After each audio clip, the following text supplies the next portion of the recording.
Welcome back to StabtheDragon Productions and Whiskey Review number 15 as I continue a journey through the Fort Worth, Texas area distilleries, looking at the wide variety of whiskeys available here in North Texas. Now, I've had to take off the last several weeks due to a case of the CCP virus.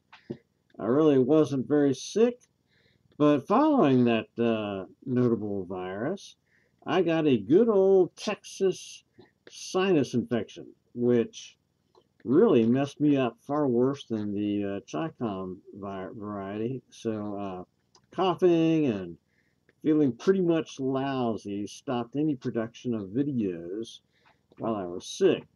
And even tonight, I'm still struggling, so I may break out in a coughing fit, and that'll be very exciting.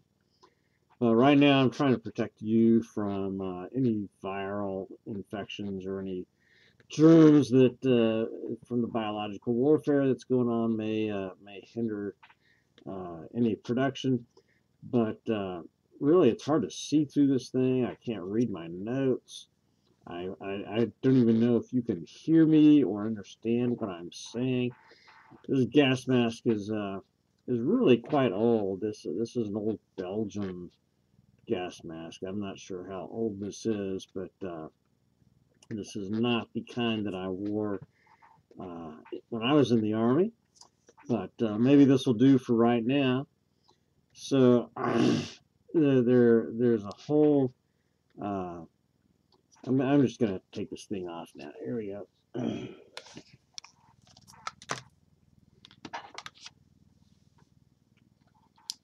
There, that's better. So there's the whole medicine and whiskey thing that you have to schedule drinking whiskey around as well. So that's part of the mix here. Now tonight I'm going to be reviewing Longhair Jim Straight Bourbon whiskey from Acre Distillery here in Fort Worth. Longhair Jim. To properly introduce this whiskey, there's a bit of Fort Worth history that I'm going to have to go over, as well as the background to the distillery and the whiskey. And part of my whiskey reviewing process is presenting and scoring in whiskey's history.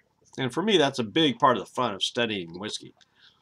Whiskey has a very rich history that's worthy of some serious consideration. So today's distillery is Acre Distillery, just southeast of downtown Fort Worth. And it's really the only distillery that I have personally been to.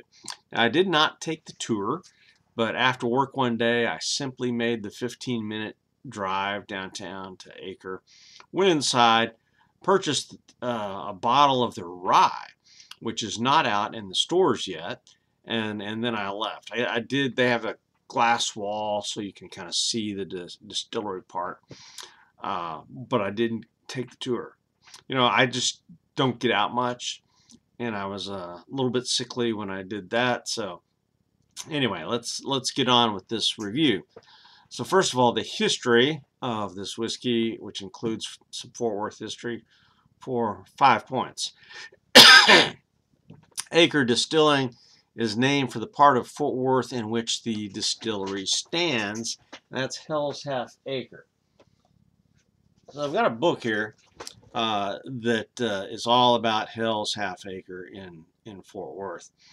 It was the red light district of Fort Worth, which was the name Hell's Half Acre. It's kind of typical for the Old West. Fort Worth was not the only town that had one of those things called that way. So Fort Worth was founded on a bluff overlooking the Trinity River here in Texas in 1849 by Major Ripley Arnold of Company F, 2nd United States Dragoons. He named it for Major General William Jenkins Worth, commander of the Department of Texas, who had just passed away. So Fort Worth was part of a string of Army forts established after the conclusion of the U.S.-Mexican War. And in 1876, the Texas Pacific Railway extended into Fort Worth, which really stimulated growth. I mean, it was just kind of an outpost until that railroad got here, and then it took off. Texas Pacific Railway. Armour and Swift built meatpacking plants here in Fort Worth because the stockyards are just north of downtown, and they would hold up to 80,000 head of cattle. The famous Chisholm Trail passed through Fort Worth.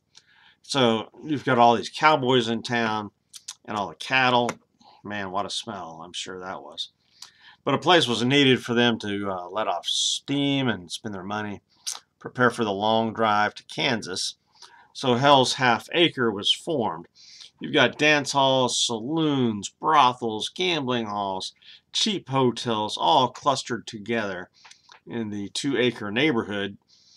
And the area brought in a ton of money for Fort Worth, obviously. But with that money came problems. Do tell. The whiskey I'm drinking tonight is a straight bourbon distilled at Acre Distillery, and it is grain to glass Texas whiskey. Now, its name is Longhair Jim, named for a famous Fort Worth marshal, Jim Courtright, who was killed in a shootout in the street. So Hell's Half Acre hosted many famous names from the Wild West days. You know, people visited Fort Worth. Some names that you'd recognize: Bat Masterson, Doc Holliday, Wyatt Earp and his brothers.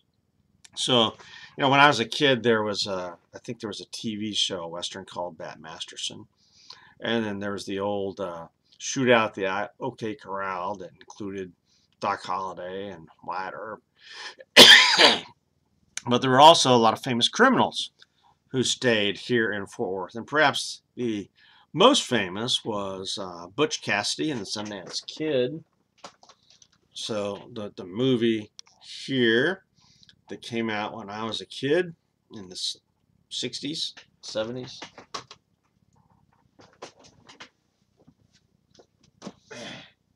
And then you've got some books on the subject about outlaws and about Butch Cassidy. And this picture, actually, let's see if we can get a better view of the picture. This picture right there was taken here in Fort Worth. And that is Butch Cassidy and Sundance Kid and their Wild Bunch, the gang. That was taken in a new photography studio, the Schwartz Brothers Photography Studio. That industry was just starting, and they displayed that picture here in Fort Worth. And then a Pinkerton detective who was tracking down this gang saw the picture and alerted on it, and they got onto the gang. So Butch Cassidy and the Sundance Kid had to flee Fort Worth and go to South America. To this day, here in Fort Worth, Sundance Square in downtown Fort Worth is named for Sundance Kid. So Hell's Half Acre came to an end eventually due to three forces teaming up together. The U.S. Army established Camp Bowie west of downtown, and this is my neighborhood, this is where I live, in 1917 to train up men for the First World War. Several years ago, this is difficult. Several years ago, when we moved here, well, 30 years ago, there was still one old house that was really part of the Army barracks that was here in our neighborhood that was really pretty cool, and they eventually got rid of it. But so the Army said, hey, the Hell's Half Acre thing's got to go. It's causing our soldiers problems. But another thing was the famous or infamous pastor of First Baptist Church of Fort Worth, J. Frank Norris.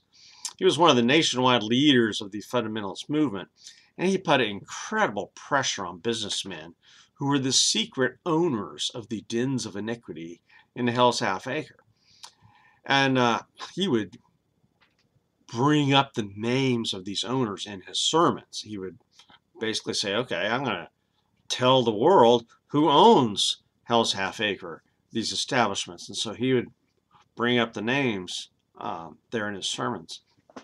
And then, of course, the Prohibitionist movement, which culminated in the 18th Amendment to the U.S. Constitution in 1919, which forbade the manufacture and sale of alcohol in most cases. So Hell's Half Acre went to hell. There you go. Acre Distillery began in 2015 when Tony Formby, a former majority owner of Rahr & Sons Brewery in Fort Worth, left Rahr and brewing beer to start distilling spirits, and he took a couple of guys with him, J.B. Flowers and Brad Bourbons, also from Rahr.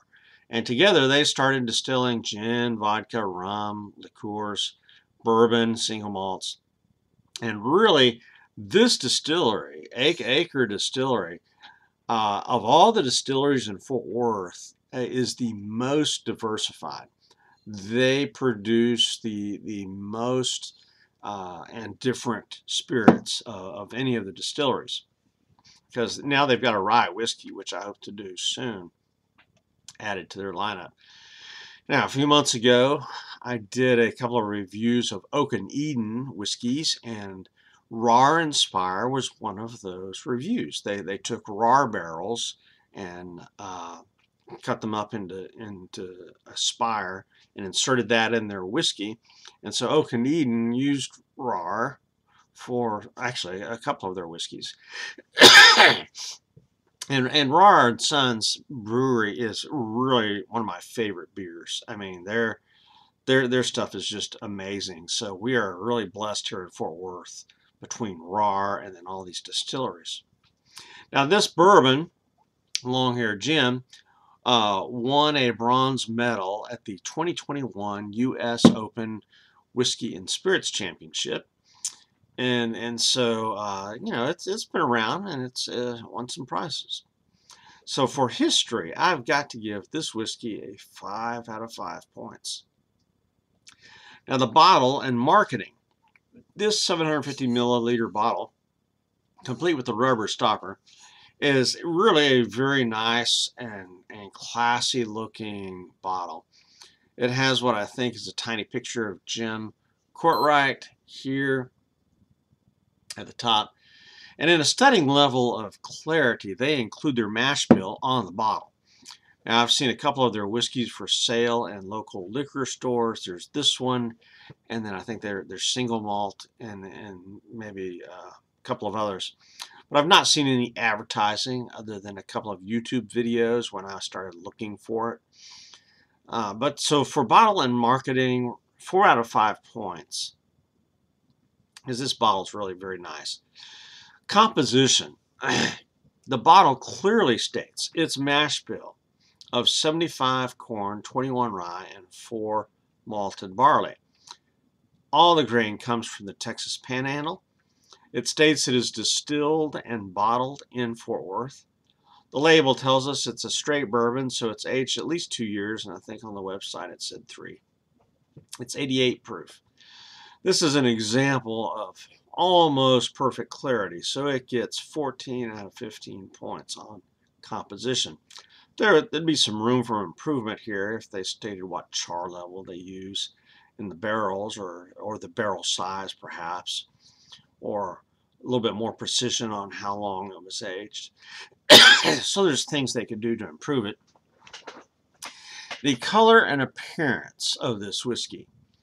This is a medium amber, so it's not exceptionally dark, but neither is it light. This is a nice medium whiskey color. So 4 out of 5 points for the color. Aroma, you know, not just because I had COVID, but generally speaking, all the sinus infections I've had throughout the years, and breaking my nose 3 times in my junior year in high school. Don't ask questions. I really can't smell a thing. So, which with whiskeys, with scotches, I can generally smell a scotch. Some of the rye whiskeys I can smell, but most bourbons, even Texas bourbons, I have trouble smelling. Now, something like Balcones that's really stronger, I can smell a Balcones, I think. But this, I get nothing. So I'm just being generous and say 7 out of 10 for the nose. Tasting notes.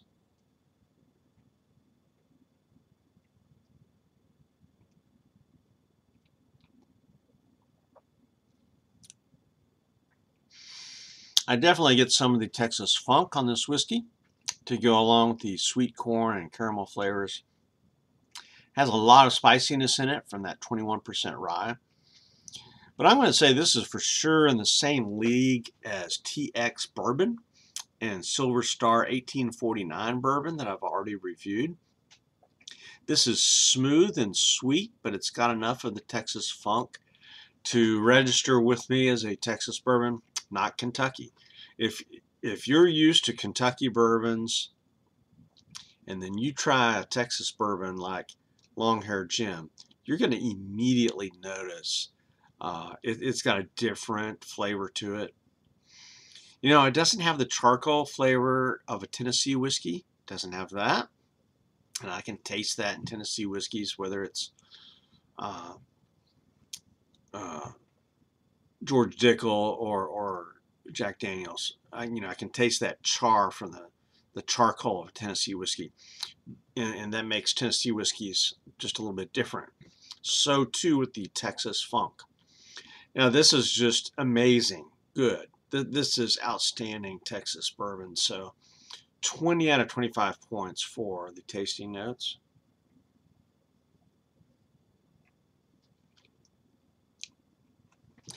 Mouthfeel finish. This is not thin. It's got a rich feel to it, even though it's an 88 proof. It's got a long finish of spiciness from the rye content. And that Texas flavor lingers. So really, for an 88 proof, I think it's got a good mouthfeel and finish. So 12 out of 15 for that. What about price, value, and availability? Total Wine's got it for $38.99. Specs for $37.78.